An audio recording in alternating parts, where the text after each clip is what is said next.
Welcome to Business Questions. If you've been following the videos we've done so far, you'll know that people are the cornerstone of your business.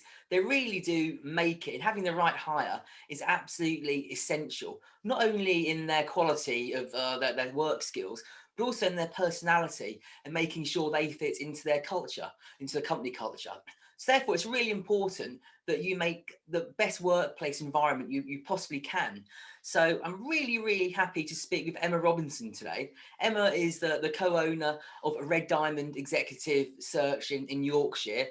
And I know she's got some really interesting things to say about gender equality, pay gap equality, work-life balance, etc. So Emma, welcome to Business Questions. Hi there, David. How are you? Yeah, really good, thank you. Yeah, it's a bit cold here in the snow in Kent.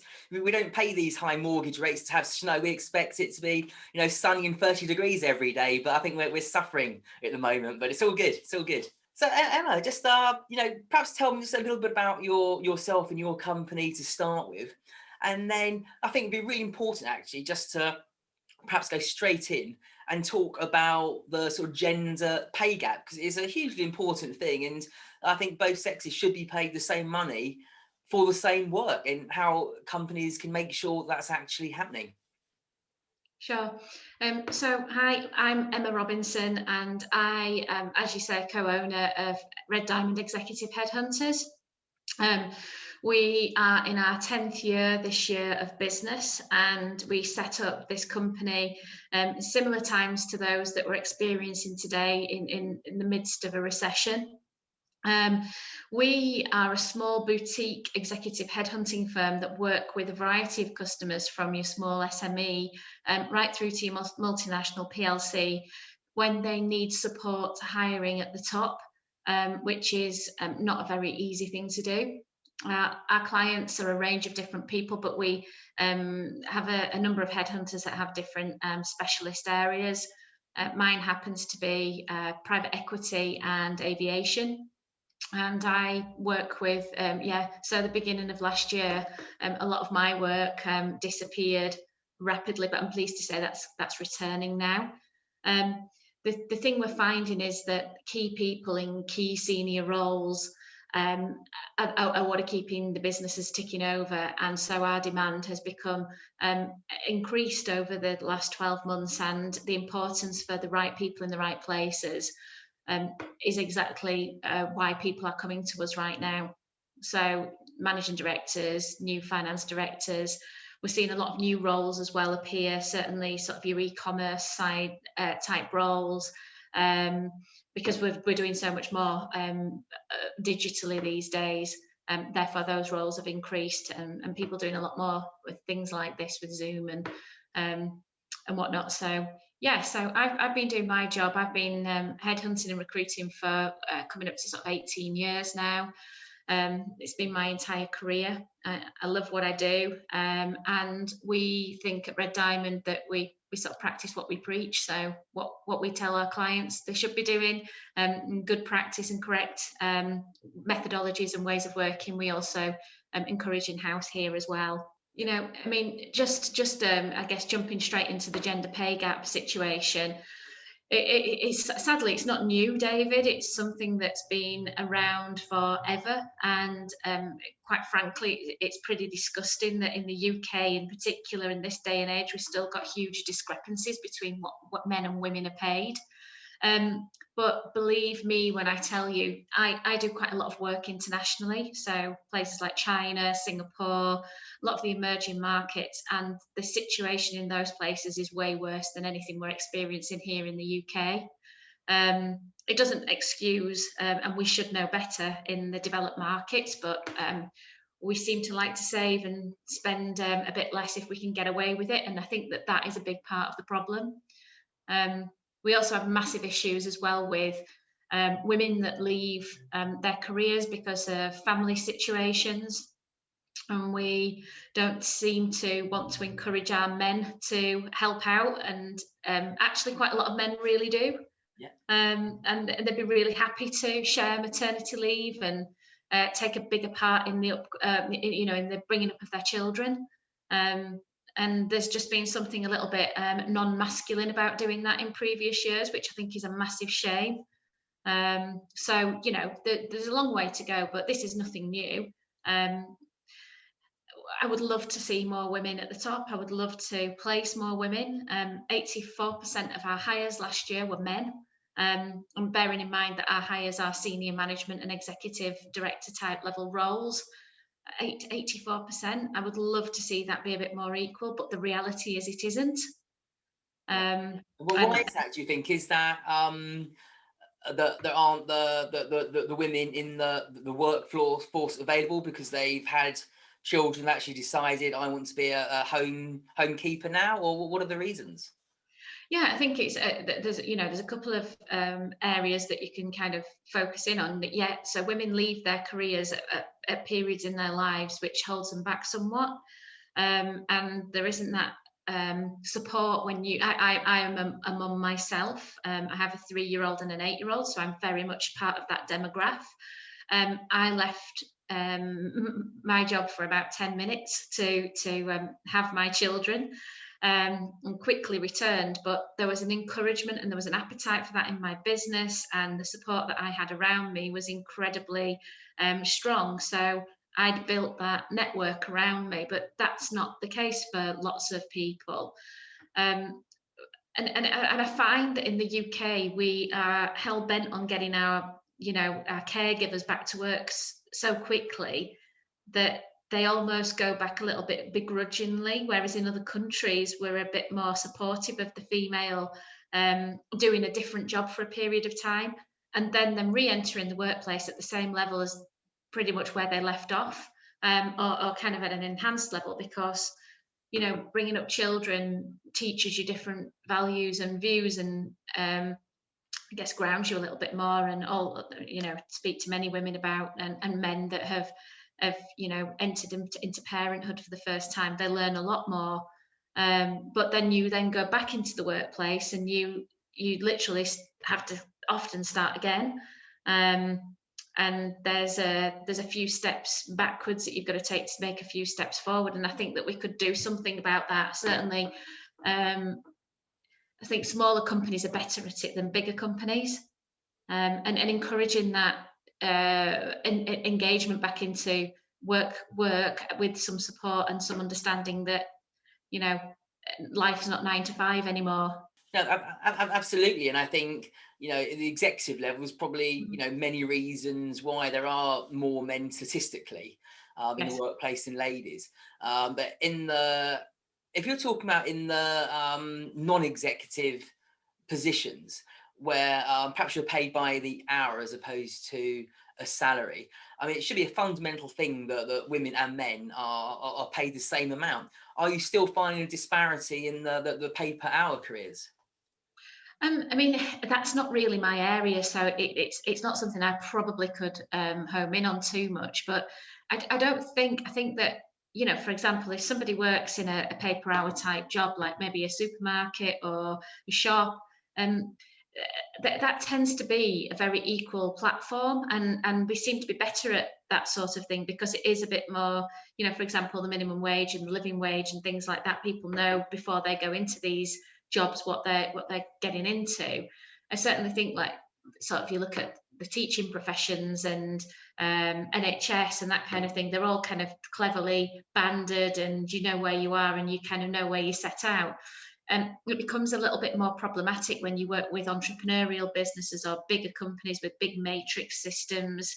You could fall at either end of a band, or you could find yourself deciding to take a step back because it's easier.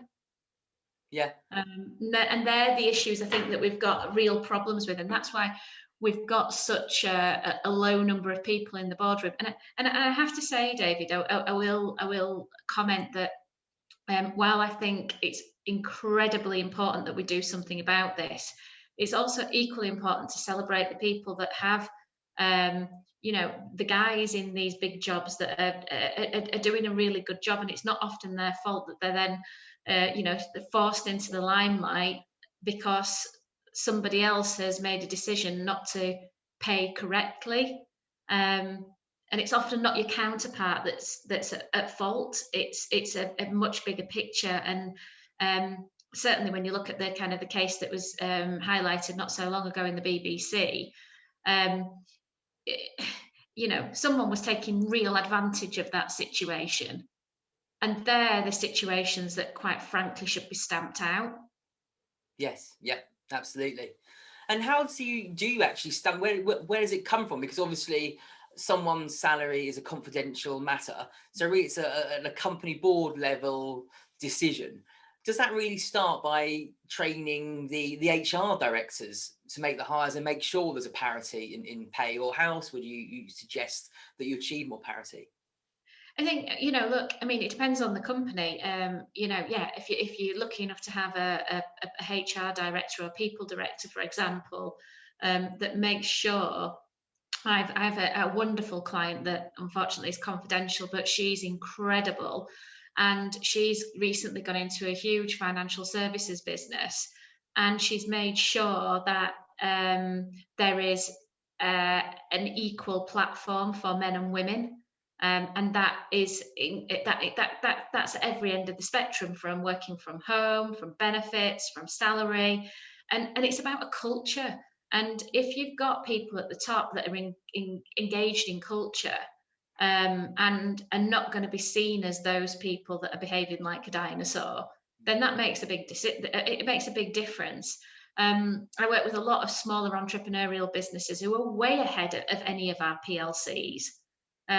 You know, they're fantastic. They recognize and reward skill and determination and other things that I think, you know, sorry, just to flip flop around, but, you know, looking at the pandemic right now, um, there's a lot of people that will be recognised that weren't recognised because maybe they didn't have the sparkling, charismatic behaviour, but actually, maybe that when they're sat doing their work, they're doing such a great job, they just don't really know how to shout about themselves.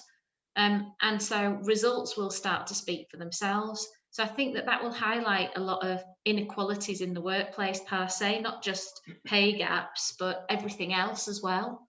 And also by sheer virtue of that, will actually show up the inefficiency of that person's direct line manager not picking up about the person's skill set and how good they actually are. I fully agree with you. I mean, and you know, there's, unfortunately, in a lot of businesses, there's quite a lot of greed as well, and therefore, with that level of, I guess, lack of emotional intelligence from people, and they feel that they can get away with it until there becomes a problem. Well, then they've got away with it, haven't they? So I can't hang on. I can't scream enough about getting the right people in the right places at the top. Because if you've got a really good MD and you've got a really good FD and you've got a really good HR or people person, your business will thrive. And you see the companies that people want to work for, and they are those. They're not just the companies that pay, you know, the biggest salaries. They're the companies that recognise other things. No, absolutely. And this is just a recurring theme for all the conversations that I have with people is it's just the people. You've got to get the higher right and get people who really do fit in with your culture. I know all this that these videos are primarily for entrepreneurs or SMEs. If you were a woman working in an organization and you felt, you know, perhaps I'm getting paid a little bit less than my colleague who's male, what can they actually do about there? Any sort of any freedom of information? What would they do to actually make sure they are on the same pay level as their male colleagues? I mean, I think this is where it gets difficult because the smaller, the more entrepreneurial, the less reporting you have to do. Whereas, you know, working for Google, Amazon, HSBC, you know, there's a, normally a white paper that contains all this information. I think if you genuinely think that there is a big discrepancy, I mean, I know there's a case at the moment with a law firm, um, that I know of, and they've got massive issues, and it's a small business. And the men in that business get paid significantly more than the women, and it's ended up being a bit of a movement situation, and that's not healthy. I think if you're the best thing I could say is if you're a managing director or a GM of a business and you know and you're knowingly underpaying somebody that's in the same position as the opposite sex, you need to do something about it, because if you don't do something about it, it will blow up. And there are 1,000 lawyers out there ready to take on cases like this. And, nobody wants their business dragging through the mud, especially at the moment. It's just too difficult. You don't need the extra added stress, surely. So I would appeal to people at the top. Don't let this be the case. Absolutely, I completely agree. Let's just move on from that to employee well-being. Again, you've got the right people. You've got to retain the right people within your business and allow them to flourish, to shine, and actually do what you've employed them to do. Just Yeah. talk to me about sort of employee well-being and perhaps give some tips what employers can do to make your workplace that little bit nicer.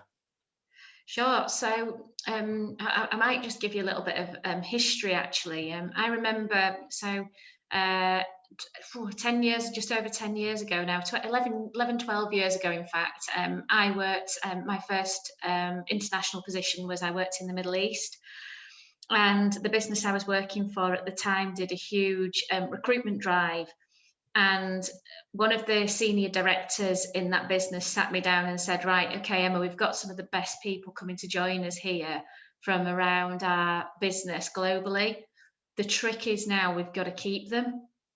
And and again, so, pandemics, recessions, whatever, even when times are good, somebody can feel low or down, and you won't necessarily pick it up because you're busy.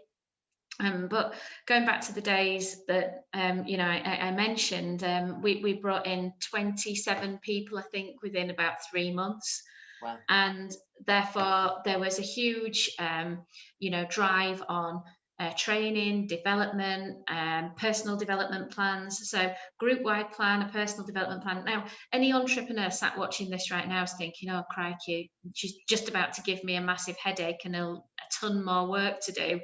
And it is hard work, but it's even more hard work when you find that you've lost somebody and a talent that's really good, and it could have been prevented. So from my perspective, I would, and I have a manual for each of my staff. And in that manual, it has got things like a personal development plan, what makes them tick. I ask a lot of, and there's loads of business books that go into this, and it's the subconscious and the conscious mind. What really makes you tick? Because if I turned up to work tomorrow with a box of chocolates for somebody, they would maybe for 30 seconds be very grateful.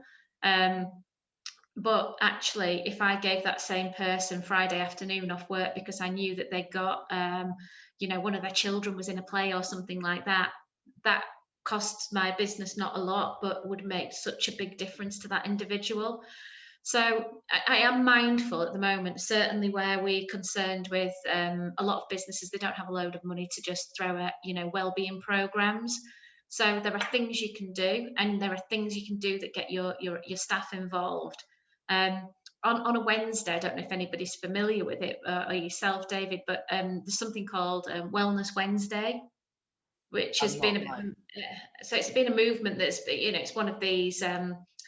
Jump on board, anybody can get involved, and it's a Twitter handle, and companies and individuals post all sorts of things that they've been doing. So here at Red Diamond, we've had a wellness coach, and she's been in throughout December and the dark months. We have very highly energized people in our business, and when you lose their attention, you can tell instantly. So from my perspective in my business, it's really important that you keep people, certainly in a sales role, they've got to be highly energized, and sometimes that can be tough, especially in current times when 4 people are sat around the kitchen table, and everybody's trying to have a Zoom call, and you're all on Wi-Fi that's not completely efficient. So there are little things that you can do, and again, it's going back to top down. What about a wellness program?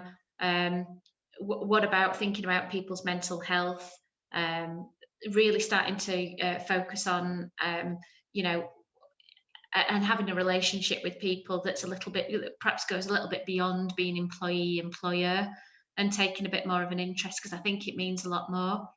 Um, like I say, we've been working with a fantastic lady, and she's been doing yoga programs, mindfulness, meditation, giving us all sorts of tips on how to, um, really try and create different spaces between work and home, which I think is a big deal for people at the moment. Yeah, no, absolutely. And I think, and it comes down to that sort of almost community within your workspace, doesn't it? I think that when I very first started working many years ago, we used to put a couple of pounds away every week. And then every, 6 months, we'd all go out to a top restaurant in London.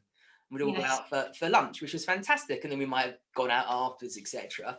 And yeah, we just all, it's just great for bonding. I have a friend, and I don't know if they're still doing it, but every Friday, I think they used to put something, like 750 quid behind the bar at the local pub for all the right. staff to go in there and just, unwind, relax. And those little Your family benefits were really, maybe. really, appreciated by them.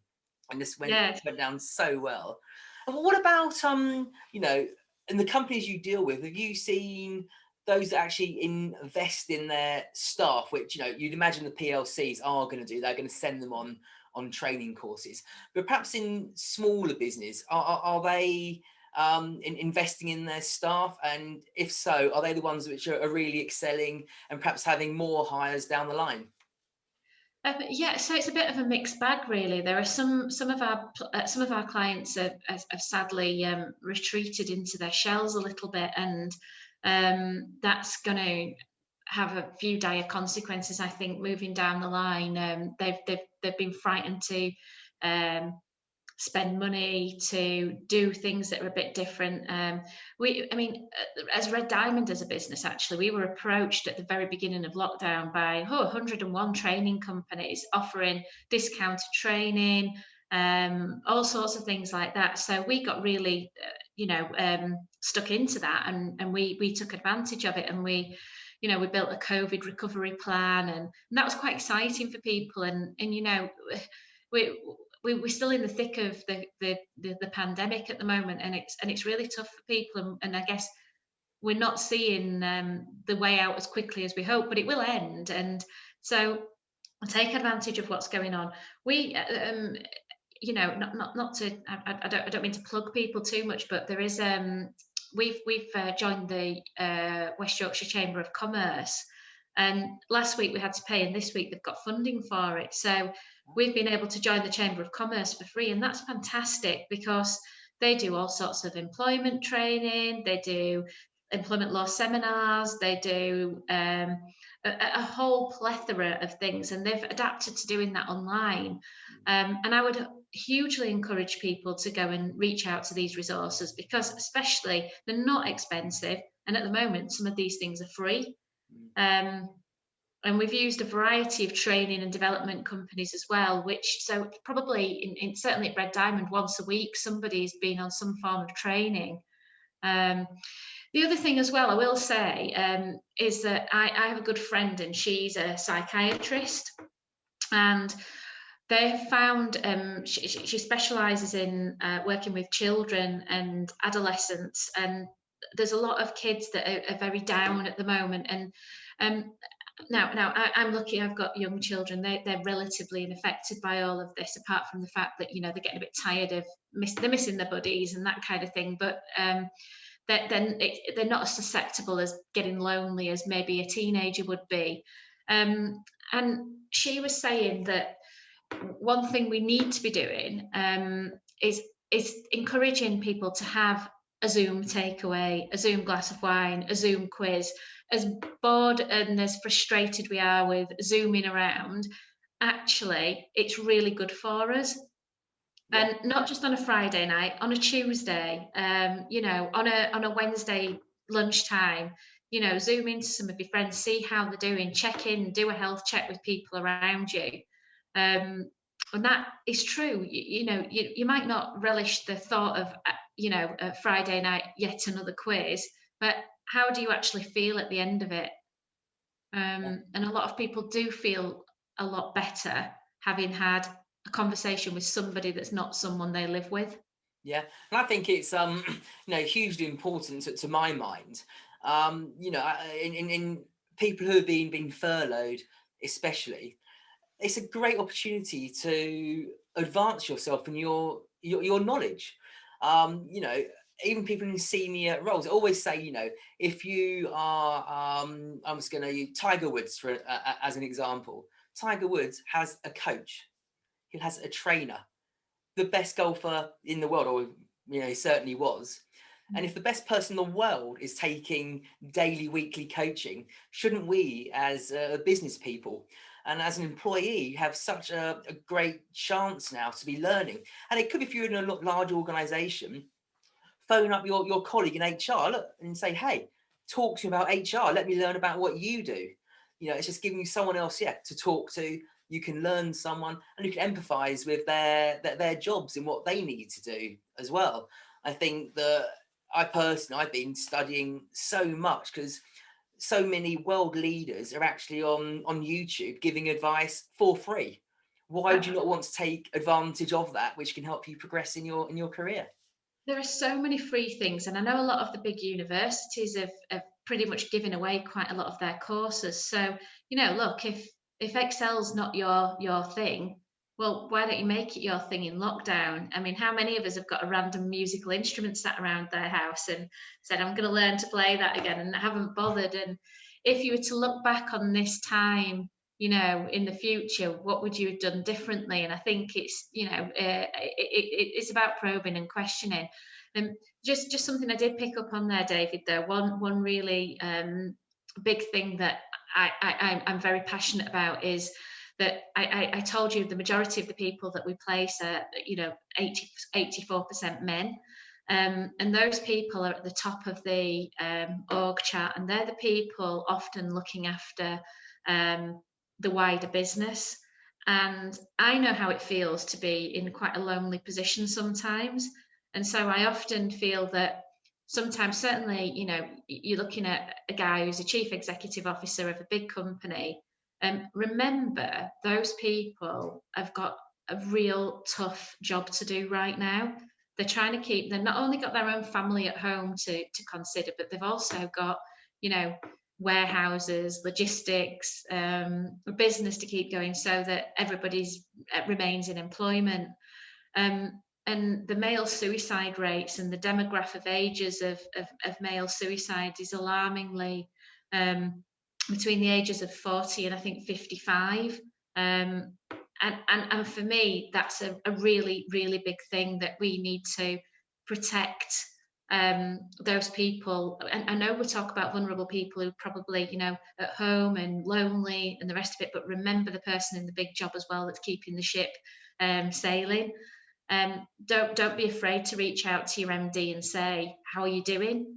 Do you fancy a chat? Would you be interested in a 5 minutes with me? And do you know what? I bet you get more airtime right now than you'd ever done ever in your career. So have the opportunity to invest in a relationship that maybe you've not got, and just think about what you could be doing for that individual. I think that's an absolutely wonderful piece of advice, and you're absolutely right. And also in a selfish perspective, you're going to get noticed as well and remembered. Yeah, yeah. You know, um, it's a good thing. So absolutely brilliant. What else can companies do to promote the well-being? Have you seen any good sort of team building, exercises which don't necessarily cost a lot of money? Yeah, so I'll share something that we're about to do ourselves. We've decided we're going to climb a mountain. Ah, Um, fantastic. so as soon as we're able to, it's probably going to be Snowdon, It's lovely. um, You love it. and we've got a whole. So I was telling you about the lady that's been doing a wellness program for us. So she's going to set us out a plan. And now you don't have to pay someone to do this. You can get this information online.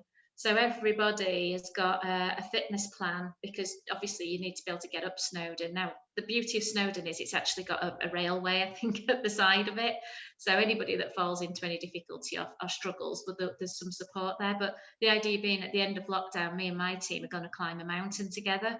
Um, and that's free. You can do that. It doesn't have to be a mountain. It could be a walk. It could be we've seen quite a lot of companies where they have given everybody a task in the company to come up with a plan once a week to get everybody together. So I've seen all sorts of live cooking sessions, cocktail making, and you don't have to. It doesn't have to be hugely expensive. It can be with stuff in your cupboards, you can, and it's not really about the actual activity. It's about the getting together and doing something a bit different, taking your mind off work. Yeah. And if you've got some cash to spend and you're willing to, there's loads of companies out there that are doing all sorts of fun things. Yeah, it's good to see the entrepreneurial spirit as well, and actually providing a much needed service and giving them, gainful business as well.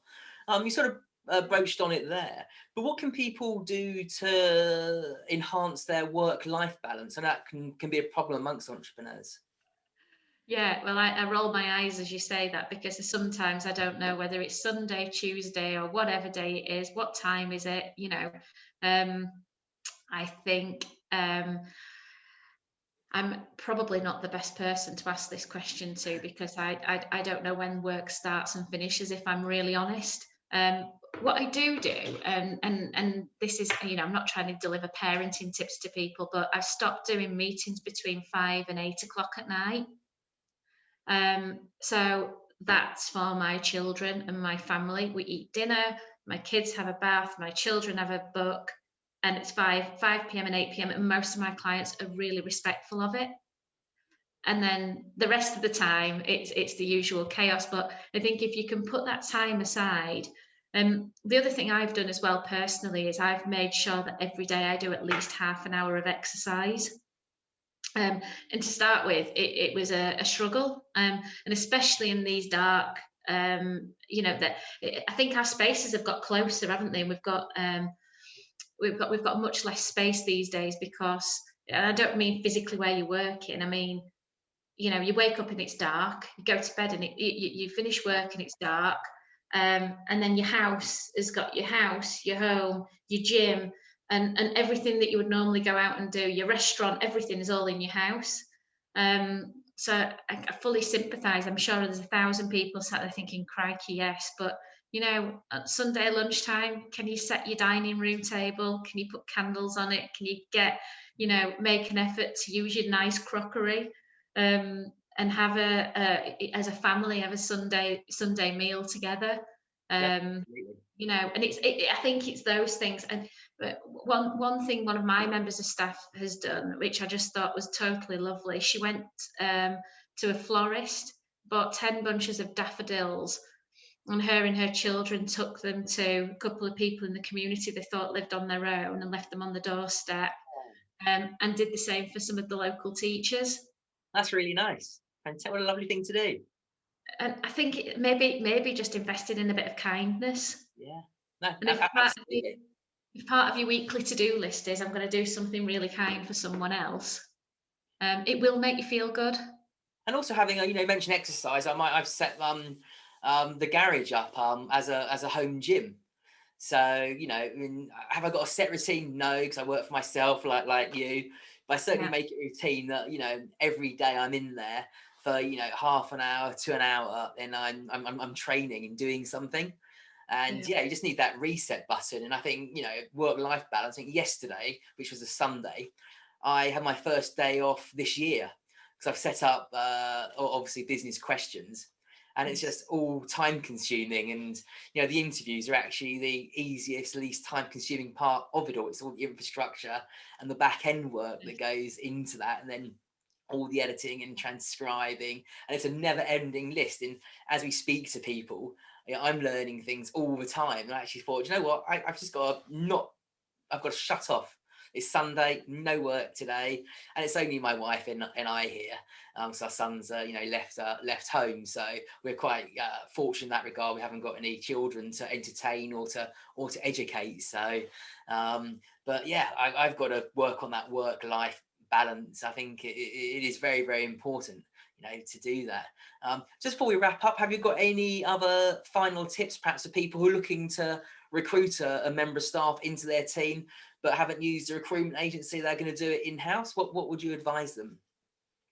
I think, it depends on your network, and, there's lots of ways to hire and do recruitment, word of mouth and all that kind of thing. Get a real stringent plan together, and don't compromise, because a lot of the work we do, so we tend to pick up a lot of work from failed recruitment campaigns.